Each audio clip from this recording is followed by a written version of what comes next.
जालंधर पंजाब से। राधे राधे महाराज जी। महाराज जी, आप कहते हैं कि हमारे साथ अगर कोई बुरा करता है तो हमें ये सोचकर खुश होना चाहिए कि उसका हमारे साथ पूर्व जन्म का कोई ऋण था, तो जो हम उस समय चुका नहीं पाए इसलिए हमारे साथ इस जन्म में बुरा हो रहा है, तो यही सोचकर रख के उन्हें माफ कर देना चाहिए। लेकिन महाराज जी, क्या भगवान जी भी यही सोचकर उस इंसान को माफ कर देंगे कि उसका पूर्व का प्रारब्ध था? क्या उसके लिए दुष्ट कर्मों की उसको दंड मिलेगा? हम उसको चुपचाप सह भी सकते थे, लेकिन हमने थप्पड़ मारा, ये मेरी नवीन क्रिया बनी और आपका प्रारब्ध क्षय हुआ, अब मुझे उसका भोगना पड़ेगा। हमारे अंदर प्रेरणा हो रही, संयोग भी बना, आप गलत भी किए हैं, लेकिन क्या भारत सरकार ऐसा आदेश करती है क्या? आप सोचो, भगवान की तो बात छोड़ो, क्या भारतीय सरकार, हमारे कानून में ऐसा है क्या? रिपोर्ट करो, ऐसा है? रिपोर्ट करो, मतलब कानून अपने हाथ में नहीं ले सकते आप। तो आपके अंदर प्रेरणा हुई कि मैं इसको पीट दें, उसका प्रारब्ध प्रेरणा कर रहा, लेकिन आपने नहीं पीटा तो उसका प्रारब्ध क्षय हो गया और आपका नवीन कर्म नहीं बना। अगर आपने पीट दिया तो उसका प्रारब्ध तो क्षय हुआ पीट के, लेकिन आपके लिए नवीन कर्म बन गया।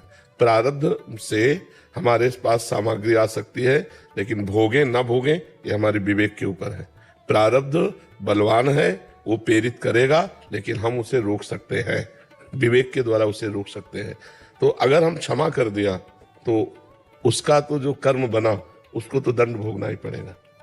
हमारा हृदय निर्विकार हो गया और जिसने हमको गाली दी, जिसने हमारे प्रति कटु व्यवहार किया, वो उसका भागीदार बनेगा, उसको दंड भोगेगा। तो इसलिए हम ये भी ना चाहें कि उसे दंड मिले।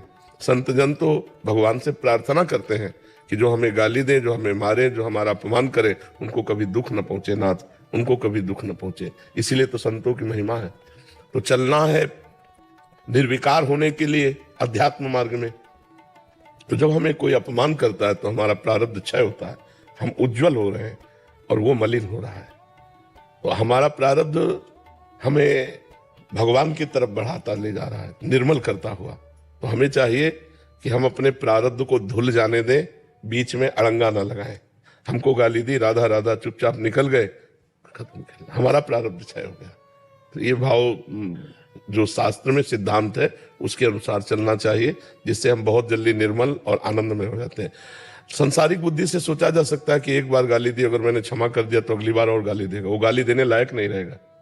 तुम क्षमा करके तो देखो, उमा क्षमा साप होते भारी, अपने कर्म जाय अपकारी। उसको ऐसा दंड मिलेगा कि दोबारा आपसे बोलेगा नहीं, क्योंकि मालिक है ना, इस जगत का मालिक है, वो देख रहा है। अगर 10 बार आपको उससे अपमानित होना लिखा है तो अपमानित होना पड़ेगा, लेकिन 10 बार का अपमान का जो परिणाम उसके पास आएगा वो भूलकर किसी का अपमान नहीं करेगा। भगवान सबके ऊपर विराजमान है, इसीलिए उनको ईश्वर कहते हैं। वो शासन में थोड़ा देरी तो होगी, लेकिन अंधेर नहीं होगी। देरी इसलिए होगी कि बहुत बड़ा हिसाब किताब है, और फसल आज बोई जाती है तो आज थोड़ी काट ली जाती है, 4 महीना 5 महीना बाद ही उस फसल को हम काट पाते हैं। ऐसे जो हम कर्म कर रहे हैं उनका कालांतर में दंड या पुरस्कार मिलता है, तुरंत तो नहीं मिलता है। हर कर्म का फल तुरंत नहीं मिलता है। बड़ा कर्म हो जाए, जैसे किसी संत की अपमान वृत्ति बन जाए, तो फिर तुरंत लागू हो जाएगा। साधु अवज्ञा तुरंत भवानी, कर कल्याण अखिल के हानि। मर्जी नहीं तो फिर नरक में मिलेगा अगर यहाँ का छूट गया तो। हाँ बिल्कुल, वो भगवान का विधान है। हाँ बिल्कुल, उसको भोगना अवश्य में भोगना ही पड़ेगा। युधिष्ठिर जी से भगवान ने कहा कि इतना कह दो अश्वत्थामा हतो, अश्वत्थामा मारा गया। उन्होंने बुद्धि लगा दी, नरो या कुंजरो, नरक दिखाया गया। कि केवल आदेश था इतना कि अश्वत्थामा हतो बोलो, तो उन्होंने लगा दिया नरो कुंजरो। उतने भगवान ने संकट ध्वनि की और द्रोणाचार्य जी ने अश्वत्थामा हतो, मारा गया। ये युधिष्ठिर बोल रहे हैं, इसका मतलब सत्य। वो तुरंत उदास हुए, धृष्टद्युम्न ने जाके गला काट लिया द्रोणाचार्य जी का, क्योंकि द्रोणाचार्य जी का वध होना अनिवार्य था, इसलिए भगवान ने ऐसी। तो अगर आप अपनी बुद्धि लगाकर झूठ बोले तो आपको नरक दिखाया गया युधिष्ठिर जी को, और कहा जहां ये विचलित हो जाए वहीं पूरा हो गया इनका नरक। उन्होंने जीव देखा, कहां मुझे ले आए, तुरंत स्वर्ग पहुंच गए, क्योंकि एक शब्द का जो, और यहाँ कितना बड़ा हिसाब किताब है। इसलिए भगवान का नाम जप करे, भगवान की शरण में हो तो जीवन आनंद में हो जाएगा। नहीं इतना लंबा हिसाब किताब कि हम भोग भोग के मरते रहें बार बार, तो भी हम अपने कर्मों का हिसाब नहीं पूर्ण कर पाएंगे। वो भगवान ही माफ कर दे तो बात बनेगी। भगवान की शरण में हो जाओ, भगवान का नाम जप करो, सब ठीक हो जाएगा। ये जो बीमारियां आती हैं ये अंदर एक दुख आता है, जलन से लेकर, अंदर की जलन से लेकर बाहरी भारी विपत्ति तक, ये सब हमारे कर्मों का फल है। कर्म का फल अच्छा आया अंदर के लिए, और अंदर चिंतन बढ़िया होने लगा, मुस्कुरा रहा है, अब आनंद में डूबा जा रहा है और कर्म का फल बिगड़ा। अब ऐसे व्यक्ति का चिंतन करा रहा है कि वो जल रहा है, बेमतलब जल रहा है, चिंतन कर्म का फल उसको भुगताने के लिए अब घंटों जल रहा है उसी विषय को सोच के, और घंटों एक आनंदित हो रहा है उसे। इसीलिए अच्छे कर्म करो, उसका परिणाम अच्छा होगा, बुरे कर्म करोगे उसका परिणाम। शैलेंद्र जी राजस्थान से। हरिवंश श्री हरिवंश महाराज जी। महाराज जी, क्या प्रारब्ध इतना मजबूत हो सकता है कि निरंतर नाम जप और सदाचरण के बाद भी उसे उम्र उस अवस्था तक भोगना पड़े जिस उम्र में भौतिक संसार की सफलता में खुशी ना मिले, नौकरी विवाह जैसी तो इसी अवस्था में पाप किए हैं तो भोगना तो इसी में पड़ेगा ना। जैसे मानो आपने गर्भस्थ शिशु की हत्या की है तो अगली बार गर्भस्थ शिशु आपको बनना पड़ेगा, आपकी हत्या होगी उसी अवस्था में। आपने जवानी में पाप किए, अपराध किए, तो जवानी में ही आपको दंड मिलेगा। अगला जब जन्म होता है तो जैसे जवानी है, अब उसके किडनी फेल हो गई, उसको बार बार असफलता मिल रही, बार बार प्रतिकूलता, क्योंकि जिस अवस्था में पाप होता है समय पा करके पाप उसी अवस्था में उसको दंड देता है। तो इसमें कौन सी बड़ी बात है। जवानी को वहां से पास होकर थोड़ी आ रहा कि जवानी में तुम सुखपूर्वक रहोगे। जवानी में उद्दंडता की तो जवानी में ही तुमको दंड मिलेगा। इस विधान को समझो। आपने बुढ़ापे में पाप किया तो वृद्धावस्था में ही आकर आपको सड़ना होगा। आपने गर्भ में पाप किया तो गर्भावस्था में जाके आपको भोगना होगा। तो इसीलिए बहुत सावधानी से जवानी काटनी चाहिए। तो सावधानी का जवानी तो तूफान है। कौन ऐसा है जिसकी जवानी में पाप न बना हो? कोई बिरला महात्मा होगा तो भले, नहीं तो पाप तो बनता है। तो फिर भोग भी उसको जवानी में ही तो मिलेगा। उन्नति में बाधा पहुंचाना ही तो प्रारब्ध का काम है।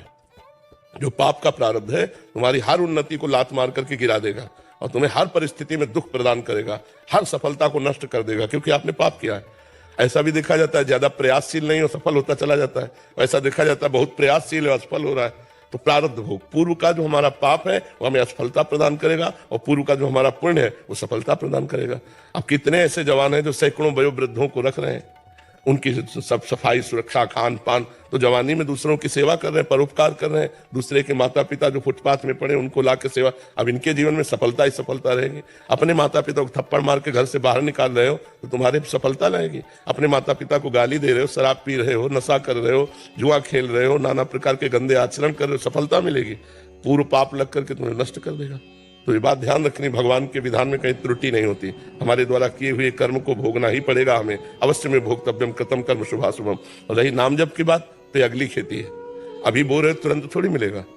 अभी आप 1 मन अन्न खेती में डालते हैं और जब 6 महीना इंतजार करते हैं उसकी सिंचाई गुड़ाई सब, तब 40 मन गेहूं पैदा होता है उसमें, 1 मन से 40 मन। तो आज जो आप खेती कर रहे हो वो आगे मिलेगी, जो पीछे की अभी भोगो।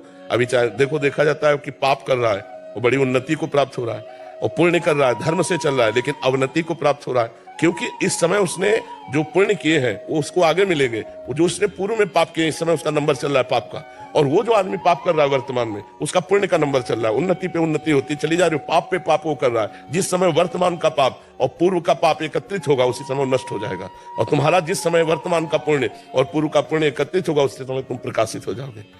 तो परमार्थिक है, अध्यात्म है, इसको धैर्यपूर्वक समझो। नाम जप करो, गलत आचरण भूल कर ना होने पावे तो तुम्हारा जीवन मंगल में हो जाएगा। प्रारब्ध कब तक ही रहेगा, कितना होगा आखिरकार। भगवान नाम हमारे पास है, धर्म आचरण करते हैं, परोपकार करते, इसीलिए हम कहते हैं परोपकार करो। शरीर से जो पाप होते हैं दूसरों की सेवा से बहुत जल्दी नष्ट हो जाते हैं। जैसे कोई बूढ़े हैं, कोई बीमार है, भले किसी और के माता पिता है, हमें 1 घंटा सेवा का अवसर मिले तो उनके कपड़े धो दिए, उनको खवा दिया, पिला दिया, बैठा, बड़ा मंगल हो जाएगा। कितने ऐसे वयोवृद्ध फुटपाथ में बैठे रहते हैं जिनको घरों से निकाल दिया गया है, जो अर्थ से अव्यवस्थित है, उनकी व्यवस्था कर दें। 1 घंटा जाकर उनको कपड़ा पहनाया, भोजन पहनाया, दवा की बात पूछ ली, इससे बहुत जल्दी पाप नष्ट होते हैं। लेकिन ऐसा करना कौन चाहेगा? दूसरे के शौच कौन साफ करना चाहेगा? अगर साफ कर दो तो तुम्हारा प्रारब्ध साफ हो जाएगा, तुम्हारे बुरे आचरण साफ हो जाएंगे। परोपकार से बढ़कर कोई धर्म नहीं है, परोपकार से बढ़कर कोई तप नहीं है। इसलिए परोपकार कर, आज जीव स्वार्थी होता जा रहा है, परोपकार को भूलता जा रहा है, इसलिए दुर्गति को प्राप्त होता जा रहा है।